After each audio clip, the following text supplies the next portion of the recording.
여러분 안녕하십니까? 힐링 토크 해버 플러스의 하근수 목사입니다. 안녕하세요. 이지입니다. 목사님 보통 네. 연초가 되면 아 네. 올해는 빨간 날이 무슨 요일인가 이렇게 쭉 보게 되잖아요. 그렇죠. 특히 3월이 되면 빨간 날 어디 있지 이렇게 보게 돼요. 무슨 날인지 아시죠? 저는 네. 3월 달을 빨간 날은 빨간 날 의미를 넘어서 네. 막 뭐라 그럴까요? 뭐 감격스러운 날? 네. 기민년 3월 1일 정오 네. 터치자 밀물 같은 대한독립만세 막 주먹이 막 쥐어지는 예. 그런 날로 저는 기억하고 있어요. 그렇죠. 그냥 기념일이라고 하기에는 우리나라의 역사, 뜻깊은 역사가 깃든 날이 또 3.1절이기도 네. 하죠.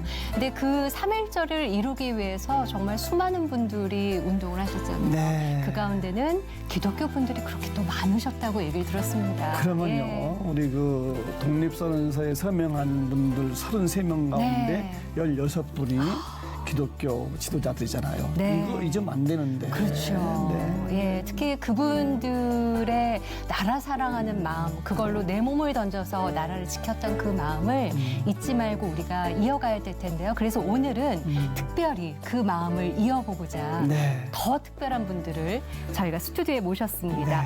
그 후손주. 그러게요. 너무 한 귀한 분이 분들이에요. 나오셨어요. 예, 박재상 목사님, 임미선 목사님 모시고 이야기 나누겠습니다. 어서 오십시오. 어서 오세요. 안녕하세요. 반갑습니다. 네. 반갑습니다. 네. 예.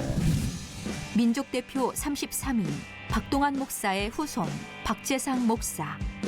독립운동가의 집안에서 힘겹게 자랐지만 그 긍지와 자부심을 갖고 살아왔던 박재상 목사는 아버지의 반대에도 불구하고 목회자의 길을 포기하지 않았다.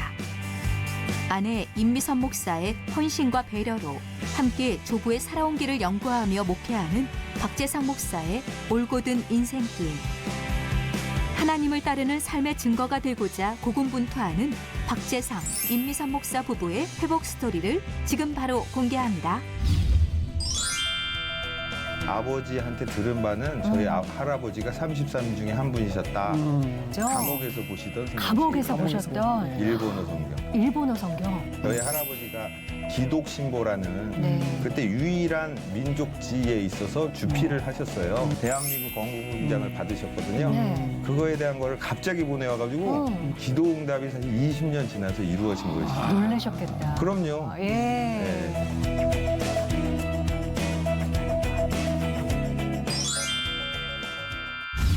그 민족 대표 33명 가운데 네. 16분이 기독교인들이신데 그렇죠. 그 중에 한 분 목사님의 예, 후손들이시죠. 후손. 네. 너무 뜻깊은 날이에요. 그러게 두 분 다 목사님이신데 네. 우리 또 네. 박 목사님은 또 의사 선생님이시라고. 예, 정신과 의사입니다. 어떻게 두 가지를 다 하세요? 네, 어떻게 안 하려고 그랬는데 하게 됐습니다. 네. 한 개만 할 수 있을 줄 알았는데요. 네. 네. 하나님의 은혜로 두 개를 다 하게 되었습니다. 아. 네. 저희가 오프닝에서도 말씀드렸지만 두 분을 모신 이유가 사실 그 민족운동 하셨던, 3.1운동 네. 하셨던 33인분 가운데 한 분의 후손이신 거잖아요. 예, 좀 얘기 좀 해주세요. 네. 저희 할아버지가 박동환 목사님이신데요. 아, 그 33인 중에 제일 아래쪽 연배를 한 밑에서 한 서너 번째 정도 되는 분이셨어요. 네. 정동제일교회라고 감리교 모교회가 있는데 거기서 전도사 시절에 하셨고요. 아무튼 제가 할아버지에 대해서 알고 있었던 것은 제가 어렸을 때 큰아버지하고 아버지한테 들은 건데 네. 저희 큰아버지가 아들이 없으시고 저희 아버지가 차남이신데 제가 거기 외아들이에요. 작은 집에는 큰형, 위 형이들이 있는데 네. 되게 제가 장손이 됐죠. 어머. 근데 큰아버지하고 아버지한테 들은 바는 저희 할아버지가 33인 중에 한 분이셨다. 목사님이셨다. 오. 그런 거. 또 정동제일교회에서 저기 사역을 하셨다. 요 정도만 사실 알았었어요. 네. 그래서 사실 아는 게 없었어요. 어. 근데 근데 큰아버지하고 아버지를 통해서 그렇게 알게 되었습니다. 우리 할아버지가 민족 대표 3인 가운데 한 분에 드셨고 네. 네. 목사님이시고 네. 뿌듯함, 그런 보람 같은 것도. 그렇죠. 예. 어려서부터 그런 동경심이 더 컸겠어요, 목사님. 네, 저는 사실 저희 할아버지가 네. 1941년도에 오. 하와이에 망명가셔서 목회하시다가 거기서 돌아가셨어요. 네. 근데 저는 25년 지나서 태어났기 때문에 저희 할아버지에 대해서 사실 아는 게 거의 없었습니다. 아까 네. 말씀드린 거 그거밖에는 없었는데 그래도 할아버지에 대해서 이렇게 알게 되고 그래서 그런데 그것이 저한테는 사실 은혜죠. 왜냐하면 할아버지에 대해서 아는 게 없었는데 네. 제가 왠지 할아버지를 따라가고 싶은 마음이 어려서부터 들었어요. 어머. 그것이 저의 참 특별한 은혜이죠. 네. 그래서 할아버지가 가셨던 길을 나도 따라야 되겠다 어린 마음에 네. 꿈을 또 꾸셨다면서 비전을 네, 네. 꾸셨다면서요. 예. 네. 초등학교 5학년 때 저희 작은 아버지 댁에를 갔는데 네. 이 성경책을 본 적이 있었어요. 그래서 성경책이 이제 그거를 보게 돼서 제가 이걸 갖고 싶다. 네. 주님이 저한테 주셨으면 좋겠다라고 기도했고요. 중학교 2학년 때는 할아버지 뒤를 이어서 네. 목사가 되고자 하는 마음이 생겼는데 사사기를 보거나 이러면 서원 잘못하다가 인생이 좀 이상하게 되는 경우가 있어가지고요. 제가 어려도 잘 알아가지고 네. 제가 목사가 되고 싶은데 하나님이 허락하시면 하겠다고 예. 그런 약속의 기도를 했지 제가 되겠다고는 하나님한테 사실은 시켜달라고는 한 적이 있습니다. 네. 이게 그런 꿈이 있었고요. 어머. 또 한 가지는 이제 제가 중학교 1학년 때 네. 알렉스 헤일리의 그 뿔이라는 유명한 미국 드라마 시리즈가 네. 있었어요. 네. 미국 흑인이 아. 미국에서 이제 노예 생활하고 하는 그 후손이 나의 조상은 왜 여기 와서 살고 있을까 이거에 대해서 추적하다가 그런 조상에 대한 프로그램을 보고 네. 저도 막연한 마음으로 저희 할아버지에 대해서 아는 게 별로 없지만 할아버지에 대해서 밝혀보고 싶다 이런 꿈을 가졌는데요. 네. 이런 것이 사실은 제가 어린 나이에 이런 걸 사실 가졌는데 지금 와서 생각해도 이것은 주님의 은혜다라는 생각이 듭니다. 예, 네. 그 주님의 은혜라는 말씀이 확실한 게 네. 지금 손 떨려서 제가 못 잡겠어요. 이게 그 할아버님이 보셨던 성경책인 거죠? 감옥에서 보시던 성경. 감옥에서 감옥에서 보셨던 네. 일본어 성경. 일본어 성경. 아, 제가 맞게 든 게 일본 맞나요? 말이군요. 잘 거꾸로 모르겠습니다. 들었는지 예, 이렇게인가요? 이렇게인 거죠? 예. 목에서 한국어 성경을 볼 수가 없어서 그렇게 일본어 성경이 있고요. 거기 보면 거민을 받고 맨 앞에 보면 나옵니다. 네. 거민을 받고 하는 그런 것들이 맨 앞쪽에 이게 맨 거꾸로인 뒤인 것 거죠? 같습니다. 예, 여기 있습니다. 여기 예. 이렇게. 예. 할아버지 친필 이렇게 사인도 있어요. 예. 아 그래요? 예. 아 이렇게. 네. 예. 그래서 일본어 성경인데 보면은 그게 미국 성서공회에서 발행한 거라고 나와 있죠. 네. 네. 아니 그러면 이거를 그러면 아버님이 이어받고 그다음에 목사님이 또 이어받으신 거예요? 아니요, 그게 아니고요. 그게 아니- 작은 아버지 댁에서 제가 초등학교 5학년 때 네. 우연히 보게 됐어요. 작은 할아버지 아버지 유품을. 집에 갔다가 책장에서 뭔가 보다가 이걸 봤거든요. 아. 그래서 초등학교 5학년 때 제가 기도했어요. 어머. 하나님 이걸 저한테 주시면 좋겠습니다. 네. 근데 한 20년 정도 지난 시점에요. 작은 집에 형이 갑자기 연락도 없이 소포를 보내준 거예요, 병원으로. 갑자기요? 예, 진짜 아무 연락도 없이 네. 이거와 함께 또 할아버지 여기 있는 이런 이것도 어머, 들고 다니셨던. 예, 이게 신방할 때 드시던 이 가방을 어머. 그리고 야, 또 잠깐만, 예, 예, 예. 이게 이제 예, 예. 목회하실 때 드시던 가방이에요. 아, 예.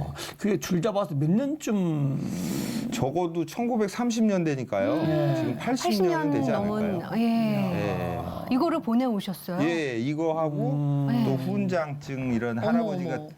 대한민국 건국 훈장을 받으셨거든요. 네. 그거에 대한 거를 갑자기 보내와가지고 그래서 전화해봤더니 보냈다고. 나는 이거 관리도 못하고 네가 해라. 그래가지고 그 기도 응답이 사실 20년 지나서 이루어진 것이죠. 놀라셨겠다. 그럼요. 예. 네. 하나님의 기도 응답은 참 신기합니다. 20년, 30년 지나도 응답이 되는 건 예. 그렇죠. 어렸을 때 그런 꿈이었는데 네. 저 성경책 가지고 싶은 거 그렇죠. 네. 이루어지셨고 또 네. 할아버지의 그 좀 발자취를 좀 알고 싶다 했잖아요. 네. 책을 내셨는데 네. 이 책이 할아버지 책이에요. 예. 예. 예. 보니까 두 분이 같이 네. 공동적으로 되어 있습니다. 그죠? 네.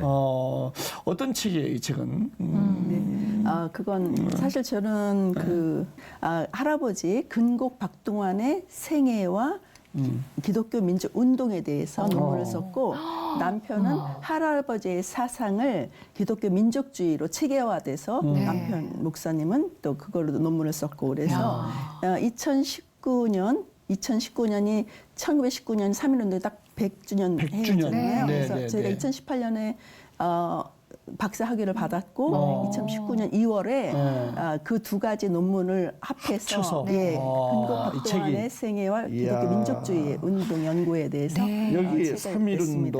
독립운동 100주년 기념해서 나온 책이네, 진짜로. 네. 근데 이 이야. 책이 제목이 좀 딱딱하잖아요. 네. 그래서 그런지 저희가 굉장히 쉽게 풀어 썼거든요. 네. 그래서 그 원문을 다 찾아보면 다 그냥 한문이에요. 그래서 제가 그 한문 연구하다가 눈이 막 아파하고 눈도 가고 고생하셨네요. 이랬는데 예. 일일이 다 한글로 다 토를 달았어요. 그런데도 불구하고 제목이 좀 딱딱하다 그런지 굉장히 누구나 읽어도 쉽게 이해가 되는 그런 책인데도 불구하고 이렇게 찾지를 않을 오늘부로 또 찾으시는 분들이 많으시지 이 않을까. 내용 중에 하나, 네. 할아버지에 예. 대해서 네. 이 실은 내용 중에 하나 좀 소개 좀 해주시죠. 예. 네. 어떤 내용이 있어요?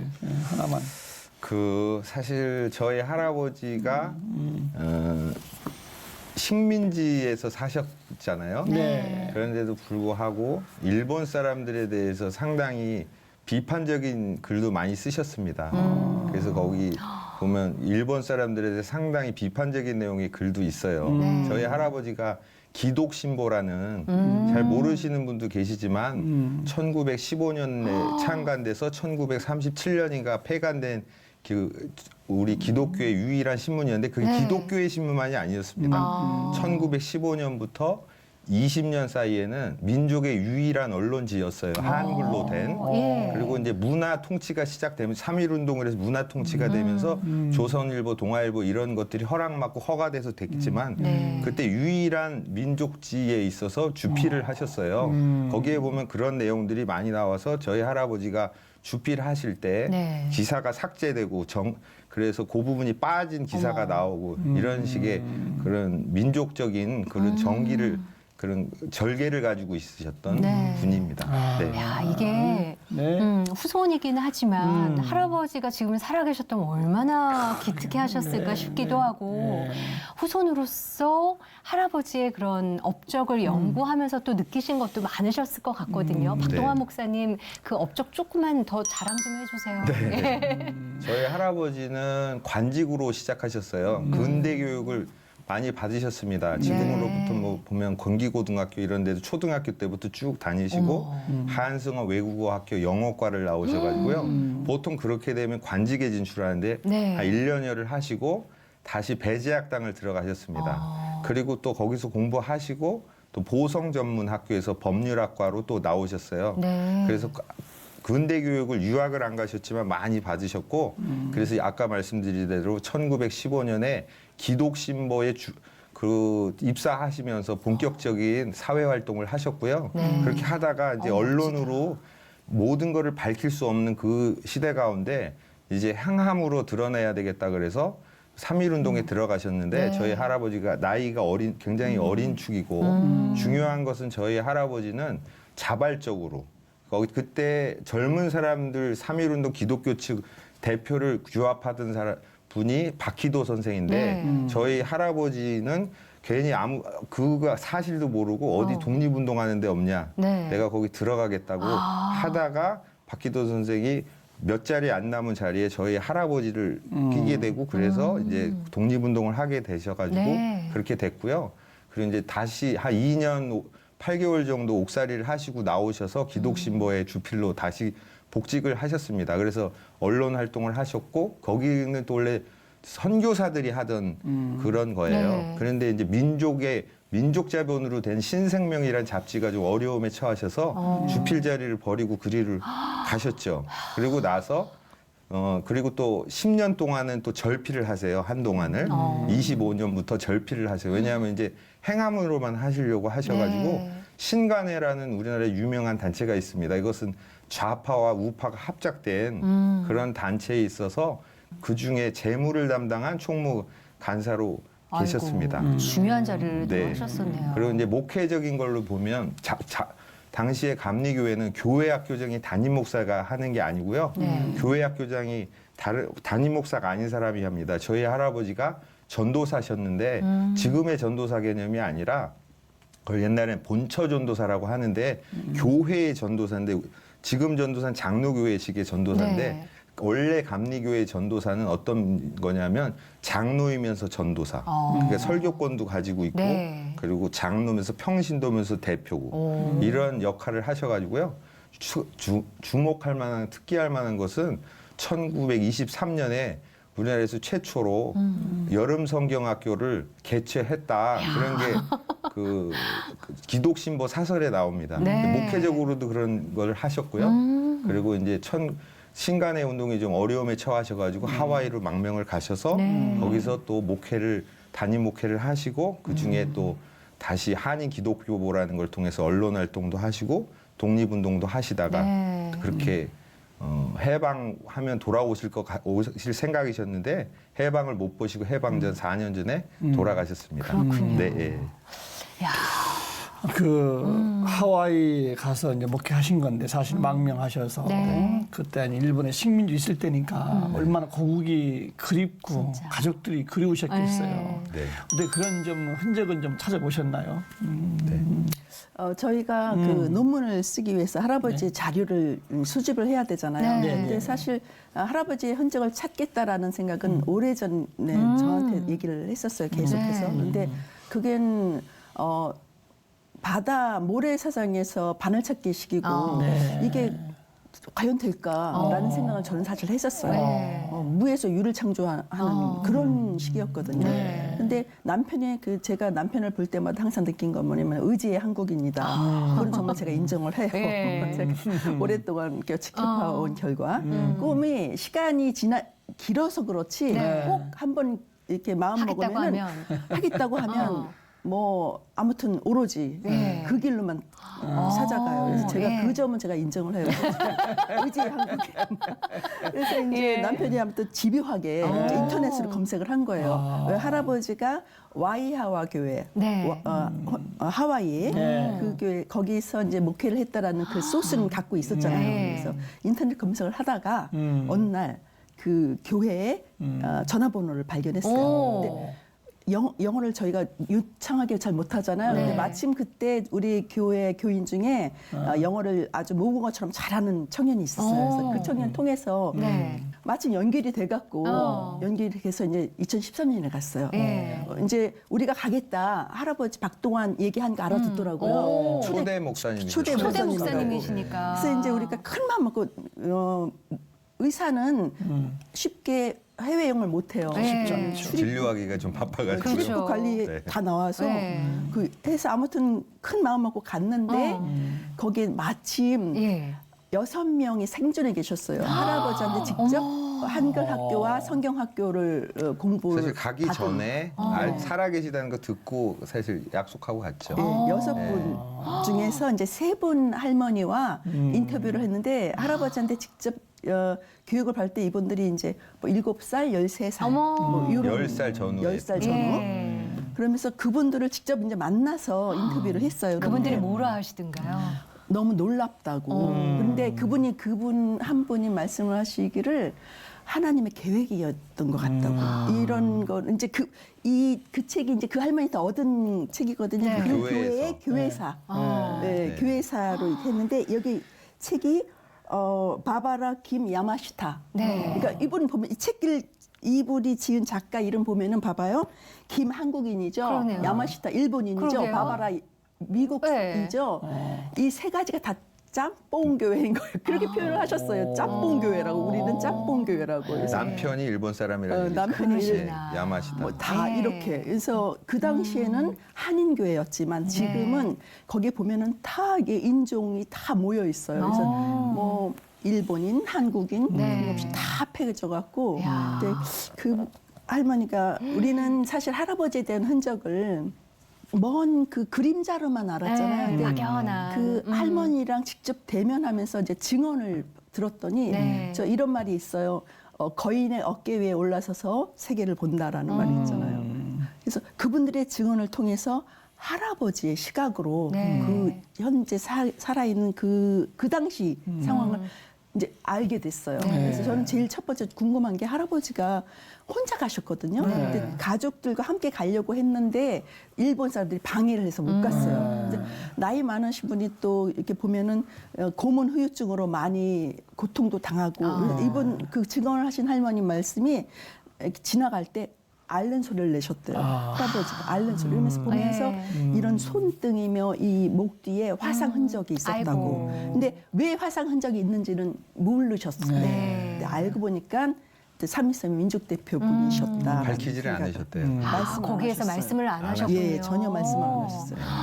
그래서 야. 김치도 갖다 드리고 혼자서 그렇게 하셨다고. 또 그렇게 한글 말씀을 학교를 하시더라고요. 하셨는데 영어는 원래 잘하시는 분이거든요. 네. 배제학당 나고 영어를 번역도 하시고 선교사를 언어가 엘리트셨네요, 다 되시는 할아버님께서. 분인데도 예. 절대로 한국어를 썼대요. 교회에서. 야. 영어를 못 하시는 분인 줄 알았대요. 하와이에서 예. 영어를 안 쓰시고 예, 우리가 영어 잘하셨다 그러니까 믿지를 않더라고요. 어머, 예. 얼마나 한국어만 하셨으면 예, 그렇죠. 예. 예. 근데 어떻게 보면 어렸을 때 막연하게 꿨던 할아버님의 유품 저 성경책을 내가 갖고 싶다 이루셨어요. 그리고 할아버지의 업적을 연구하고 싶다 세 번째 꿈도 이루셨고, 근데 두 번째 꿈이 목사가 되겠다 하셨는데 목사님이시기도 하셨지만 의사가 먼저 되신 거잖아요. 네. 어떻게 된 건가요? 제가 중학교 예. 2학년 때 목사가 되고 싶은 그 꿈이 있었는데요.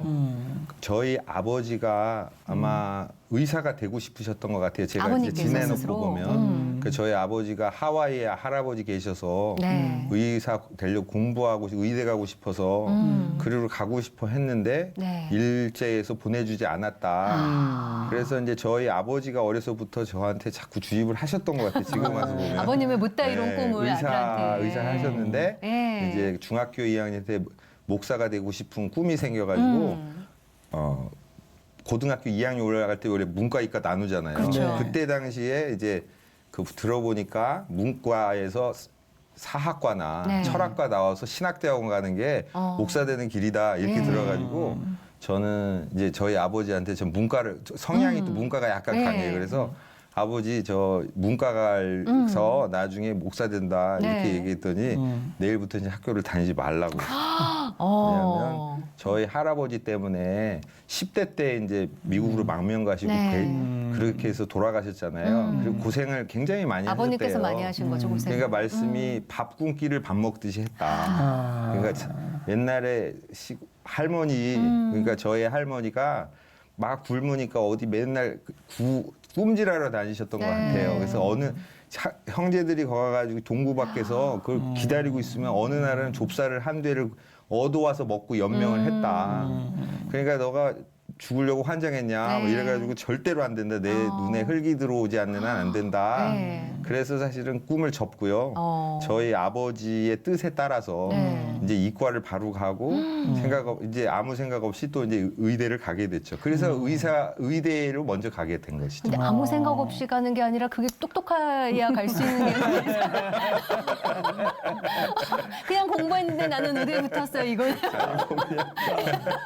일단 그 얘기가 네. 됐는데. 네네. 됐는데. 그러면 신학교는 또 어떻게 가신 거예요? 그러니까요. 저희 아버지가 저를 굉장히 늦게 낳으셨어요, 좀. 근데 네. 제가 이제 본과 1학년 때 저희 아버지가 돌아가셨어요. 그래서 저희 아버지가 돌아가시니까 돌아가신 건 안 됐지만 네. 이제 내가 목사 되는 데 대한 걸림돌이 사라졌다. 그래서 이제 직행을 하자. 네. 아우, 재미없는 의대를 때려치고 공부 이제, 그만하고. 예, 신학과 학부를 가겠다고 네. 생각을 해가지고 저는 이제 주변에서 기독교 주변에는 환영할 줄 알았어요. 네. 근데 저 청년부 담당 목사님한테 상의를 했더니 네. 가는 건 좋은데 일단 졸업을 하고 신학대학원을 가라. 그리고 뭐 제가 교회 일은 정말 교회에서 산 사람이에요. 네. 중고등부, 청년부, 선교단체도 신실하셨구나. 제가 선교단체 뭐 회장도 하고 네. 의대는 별로 공부도 잘 안 하고 재미도 없고 그냥 이런 발만 무슨- 담그신 거죠. 네. 근데 이제 저희 그 선교단체 간사님도 안 된다고 졸업하고 해서 주변에 다 반대를 해가지고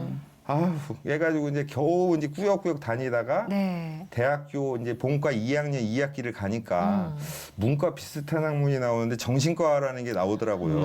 근데 이제 정신과 의사는 어떤 말로는 가운 이쁜 목회자라는 말도 있어요. 근데 이러면서 아, 내가 이제 앞으로 목회를 할 때 정신과 의사를 하고 하면 더 좋겠다라는 네. 생각이 들어서 이제 좀 정신 차리고 이제 공부 좀 해서 그래서 졸업을 했죠.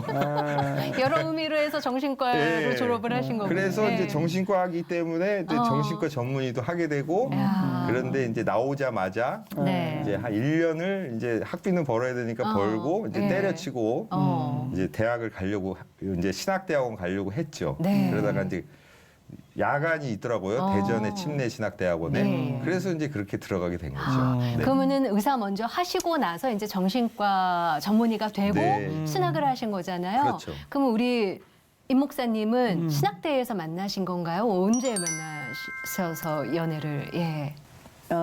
제가 나이 들어서 네. 교회를 다녔어요. 아. 그래서 사실 교회나 예수님, 주님을 찾기에는 인생이 잘 풀리면 교회를 떠나게 되고 예수님 잘 안 찾게 돼요. 네. 어떤 고비가 있을 때 그때 찾게 되더라고요. 네. 저는 84번인데 네. 우리 때는 그 눈치 작전 그게 되게 치열했어요. 그래서 전기대에 붙을 줄 알고 정말 확 낮춰갖고 지원을 했는데 떨어졌어요. 그래서 그게 충격이었는데 생각해 보니까 세상은 절대성이라는 건 없구나. 모든 건 상대적이구나. 네. 근데 세상에 변하지 않는 절대자가 있다는 건 과연 뭘까? 이렇게 진지한 고민을 했어요.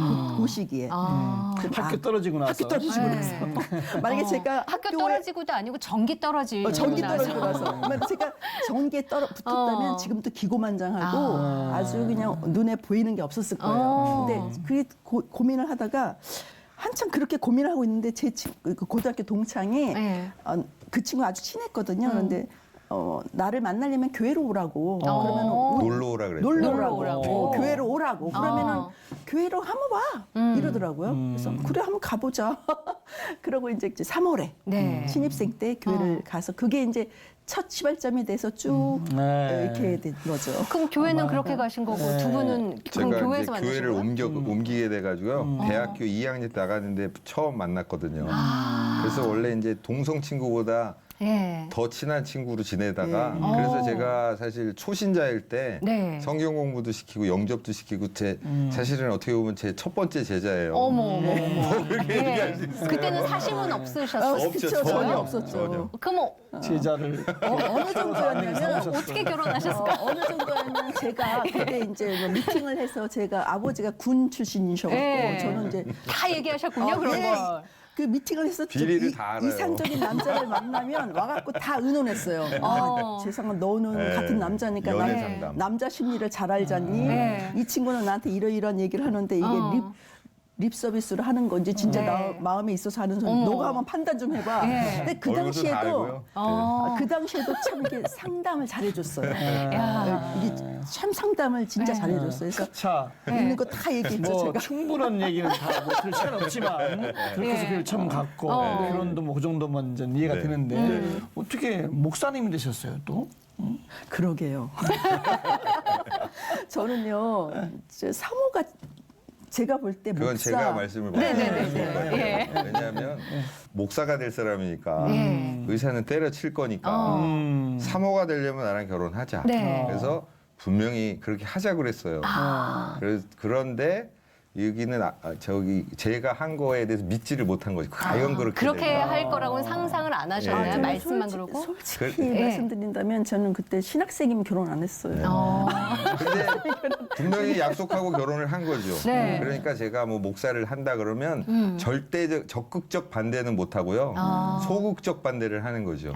그래서 제가 자꾸 그래가지고요. 이제 신학대학원 다닐 때도 네. 제가 이렇게 데리고 가서 신학교 물도 좀 먹여보고 사모도 하려면 이거 네. 좀 먹어야 된다 이렇게 먹여보고 또 이게 저희 아내가 자꾸 사모를 싫어하면 네. 차라리 사모가 어려우니까 차라리 목사를 해라. 그게 더 어려운 거 복잡하니까 아니에요? 차라리 목사를 해라. 근데 네. 그거에 그러면은 설득되신 거예요? 아니 설득이 아니라 그거는 이제 들어보시면 예. 저기 하나님 하늘로부터 콜링 받았다는 표현 많이 하죠. 예. 제가 남편을 보면 그걸 느껴요. 아, 이 사람은 진짜 소명이 있구나. 네. 사명이 있구나. 그걸 왜 느끼냐면 제가 사실 대학교 본과 3학년 때 결혼을 했거든요. 본과 3학년 때 결혼을 네. 했는데 나는 이제 의대 졸업하면 고생 끝 행복 시작일 줄 알았어요. 네, 저는 이제 직장 생활을 했고, 근데 그 당시 저 때만 해도 키가 3개가 있어야 된다는 그런 말이 있었어요. 네. 의사랑 결혼하면 네. 뭐 병원 키, 자동차 키, 아파트 키. 네. 그런데 본인이 어떤 식으로 저를 설득을 했냐면 내가 어차피 결혼할 건데 네.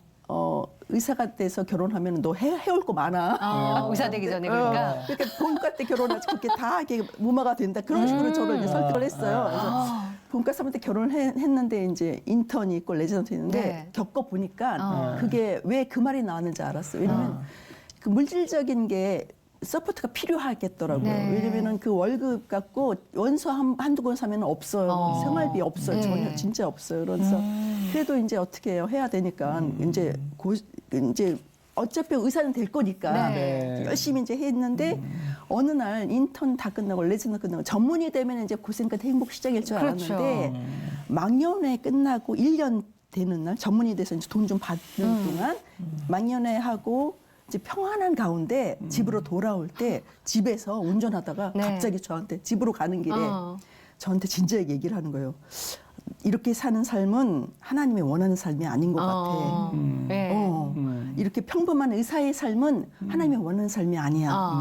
나 의사 때려치우고 신학 공부를 해야 되겠어. 이제 본격적으로 나오신 거죠. 그러는 거예요. 예, 예. 가슴이 철렁 내려앉아. 내가 아니 경단녀라고 그러죠. 경력 단절된 네. 내가 애 둘 때 떨고 어떻게 또 애 또 돈을 버느냐고요. 근데 다행히 의사를 안 때려치고 야간을 가서 네. 그거는 막으면 안 되겠더라고요. 근데 그거는 안 막으셨더라도 예. 본인이 예, 목회를 하시는 그런데 예. 병원을 이제 어떻게 설립을 하게 됐는데 첫 번째 참 어려운 일이 을 당했어요. 근데 제가 생각해 보니까 이쪽은 목사를 가려고 하는데 네. 제가 자꾸 세상적인 걸로 이렇게 부부는 네. 서로 마주보는 게 부부가 아니라 같은 방향을 바라보고 가는 게 부부라고 그런 얘기를 들었거든요. 네. 근데 내가 자꾸 다른 방향으로 가니까 하나님이 나를 연단시키기 위해서 이런 시련을 주시나 보다. 그런 생각을 가졌어요. 네. 그래서 제가 하나님께 기도했어요. 이 어려운 걸 다 이렇게 무사히 넘기면은 제가 하나님 하라는 거 다 하겠습니다. 네. 남편 목사하는 거 그냥 전도사든 목사든 다 사모든 다 하겠습니다. 이렇게 해서 다행히 그 위기를 넘겼어요. 네. 예. 근데 제가 화장실 들어갈 때만 나올 때만 틀리면 안 되잖아요. 넘기고 나니까. 넘기고 네. 나서 많이들 근데 저는 정말 하기 싫거든요. 네. 근데 어떻게 해요?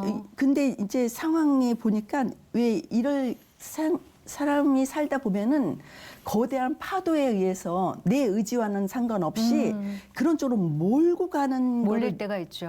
예. 바로 그때가 저였거든요. 예. 어떤 모든 상황이 목회를 그러니까 신학 공부를 하라는 쪽으로 몰게 됐어요. 근데 따라서 이제 그때 왕복 5시간 걸리는 거리를 가는데 야간 네. 공부를 하러 가는데 떨어져 있었어요. 병원. 어떤 식으로 얘기를 했냐면은 야간 운전하다가 교통사고 졸려서 교통사고 나면 안 되니까 옆에서 그렇죠. 자기 잠 깨우라고 깨워달라고 필요하다고. 그렇게 해서 이제 같이 도갱을 해서 그 신학교부를 먹인 거지. 신학교를 가면 그 가면은 보통 먹이신 게 아니에요. 예, 어떤 설득하는데 참 굉장히 예. 잘 머리가 좋아가지고 그러게요. 그래서 이제 가면은 다니면서 이제 와이프인데 신학 공부를 할 겁니다. 이렇게 교수님들한테 미리. 소개를 하는 거예요. 예. 근데 저한테 교수님들 딱 질문이 박사 학위자십니까? 아니요.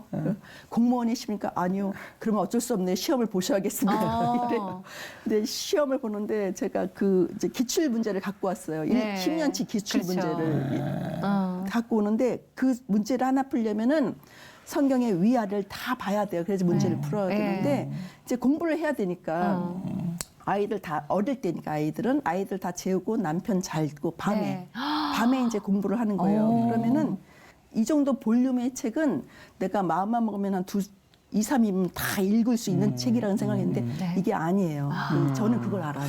그 시간의 제한 때문에 다 듣고 싶은데 어쨌든 결론은 그래서 이제 예. 첫 번째 이 합격을 한 거예요. 15일 공부하다가. 말씀의 은혜도 네. 느끼시면서. 결국 이제 목사님 네. 되신 거란 말이지, 그죠? 네. 저는 이걸 보면서요. 아, 난 시험에 은혜가 없는 줄 알았는데 네. 우리 아내를 보면서 네. 시험에도 은혜가 있을 수 있구나. 그걸 느꼈어요. 전혀 붙을 상황이 아니었거든요. 세 번 도전했다 붙으라 이랬거든요. 그때는 뭐 스카이 나온 사람도 떨어지고 이런 네. 때니까. 어쨌든 그렇게 해서 네, 목사님 그래서- 되셨는데 교회 이름이 참빛교회. 참빛교회. 네. 네. 어떤 분이 담임 목사님이세요? 명목상으로는 저고요. 네. 실질적으로 실질적인 거는. 네. 어. 두 분의 목회자인 참빛교회 우리 교인들이 얼마나 네. 행복할까 네. 싶어요. 네. 뭐 정말 정신적으로, 영적으로, 의학적으로 다 커버되잖아요, 상담이. 네. 또 밝고 막 행복의 기운을 막 전해주시는 산모님이자 목사님이 또 계시고 네.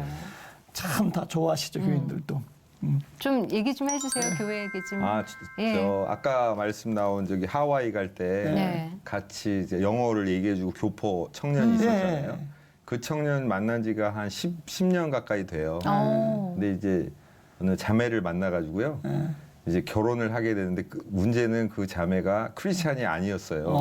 근데 계속 이제 그 형제가 계속 저기 얘기하고 기도하고 저도 기도하고 그래서 이제 3월 중순에 이제 결혼이 예정돼 있어요. 제가 주례를 해서 네. 하는데 최근에 이제 결혼 준비 학교를 제가 해주거든요. 주례하고 그러면 몇 시간 해요. 근데 며칠을 걸쳐서 해주는데 그거 할 때 제가 이제 그 자매한테 이제 했죠.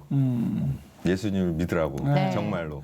그랬더니 받아들이더라고요. 그냥 받아들이는 게 아니라 네. 복음 설명을 오래 하고 정말 예수를 믿으면 정말 믿겠냐, 그러니까 네. 믿겠다고. 그래서 이제 조만간에 이제 결혼식을 하는데 네. 제가 이제 침례교 목사니까 이번에는 새롭게 이제 크리스찬이 됐으니까 네. 침례식도 하고 만찬식도 하고 결혼식도 네. 같이 하는 이런 거. 그래서 저는 사실은 여러 명의 목회를 하는 것보다는 네. 깊이 있게 사람의 인생에 개입하고 오래가는 이런 거를 하면서 보람을 많이 느낍니다. 네. 그리고 이제 제가 이제 병원에서도 이제 하면 크리스찬도 있고 아니고는 있지만 이렇게 정신과를 하다 보면 오랜 기간 동안 한 10년, 20년 가면서 사람이 변화하는 거. 네. 그 중에 크리스찬도 있고 아닌 분도 있지만 사람이 그렇게 변해가는 걸 못 본다는 거.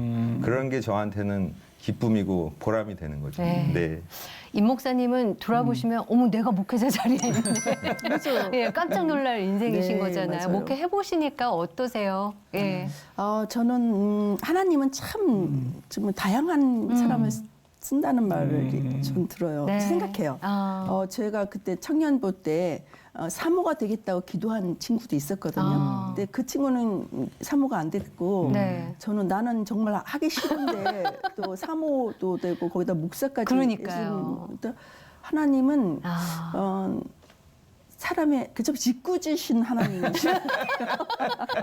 절대 하기 싫다는 거는 이렇게 해주시는 분이 짓궂으신 하나님이신 것 네. 같아요. 근데 저는 또 나는 또 어떻게 또 쓰임을 받는다는 생각을 하냐면은 네. 제가 사실 무교에다가 골수 기독교가 아니 불교 집안에서 컸잖아요. 그래서 이 청년이 데리고 온 그 여자 청년 네. 그 궁금증을 제가 알아요. 저도 그런 궁금증을 네. 가졌으니까. 그렇죠. 그래서 그 눈높이에서 얘기를 해주니까 알아듣기 불신자, 초신자한테 좀 잘하는. 예. 알아듣기 네. 쉽더라고. 너무 맺어주신 이유가 있었네요, 하나님께서. 네. 박 목사님 말을 할렐루야. 저는 좀 수준이 낮은 초신자한테 맞는 거고 예. 본인은 이제 좀 수준이 높은 인기는 없어요. 그렇게 말씀을 저희가 초반에도 말씀드렸지만 민족 대표 그 운동을 하셨던 33인 가운데 한 분이 독립운동하셨던 분이 할아버지셨고 그분의 삶을 동경하다가 연구도 하시고 목회자의 길까지 오셨잖아요. 삶의 영향을 많이 받으셨을 것 같아요. 어떠세요, 네. 목사님?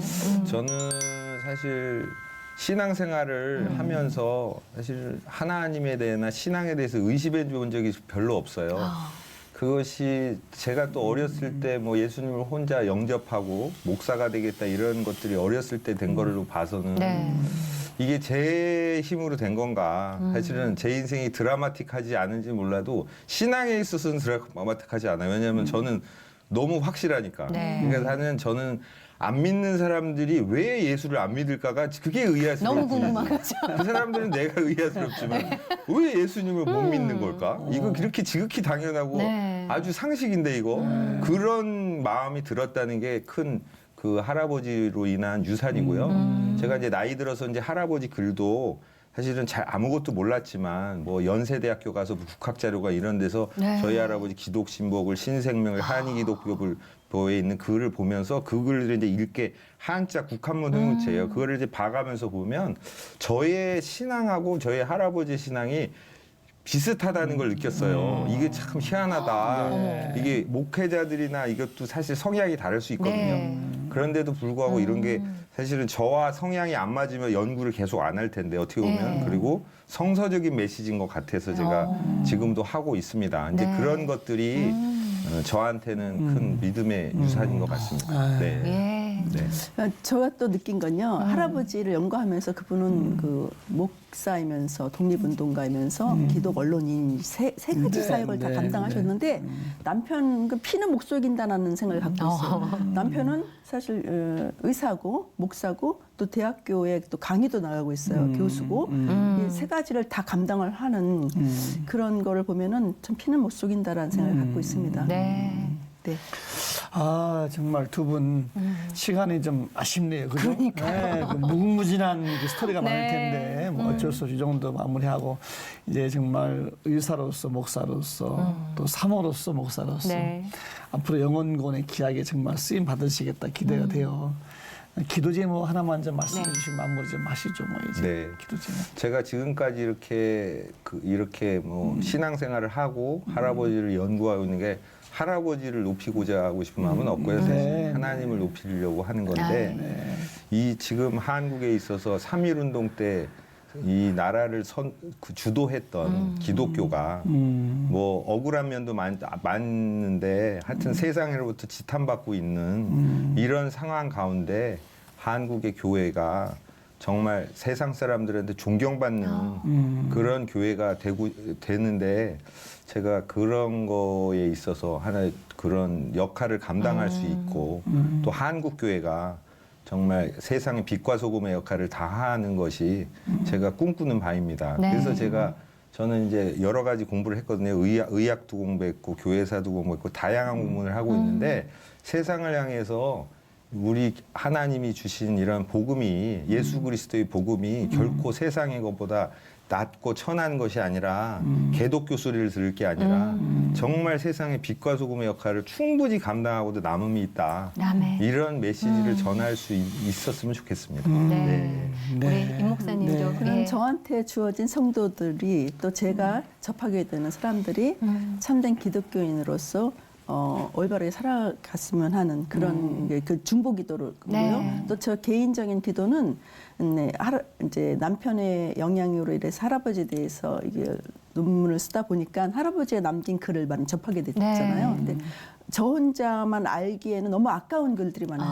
할아버지가 100년 전에 쓴 건데 지금 읽어도 전혀 네. 손색이 없습니다. 오. 지금의 현 그리스도인들에게 남기는 그런 글이 참 많아요. 네. 그래서 이거를 할아버지의 그 자료를 다 모아서 그 자료집을 만드는 것과 네. 또 쉽게 누구나 다 편하게 읽을 받아들일 수 수 있도록. 있는 그런 전기집을 내면 네. 그런 게 바람입니다. 예. 기도 네. 제목입니다. 예, 두 분의 길을 응원하도록 하겠고요. 오늘 이렇게 귀한 시간 내주셔서 너무 감사합니다. 고맙습니다. 감사합니다. 네.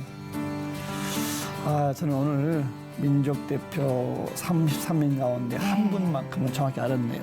박동환 목사님. 네. 나라 잃은 그 서름으로 얼마나 힘드셨을까 생각이 되고 우리가 이 시대에 어떻게 나라를 잘 지켜야 될까 또 하나님의 또 자녀로서 네. 어떤 신앙을 가져야 될까 다짐해보는 시간을 가졌습니다. 정말 하나님을 향한 올곧은 믿음으로 나라를 위해서 나를 희생하고 헌신했던 믿음의 선조들의 그 믿음의 유산을 다시 한번 깊이 되새기고요. 나는 그런 선조가 이 다음에 될 수 있을까 좀 되짚어보는 시간이 되셨으리라 생각이 듭니다. 믿음의 유산 잘 물려주는 우리가 됐으면 좋겠고요. 오늘 오늘도 하나님과 함께 평안한 하루 보내십시오. 고맙습니다. 감사합니다.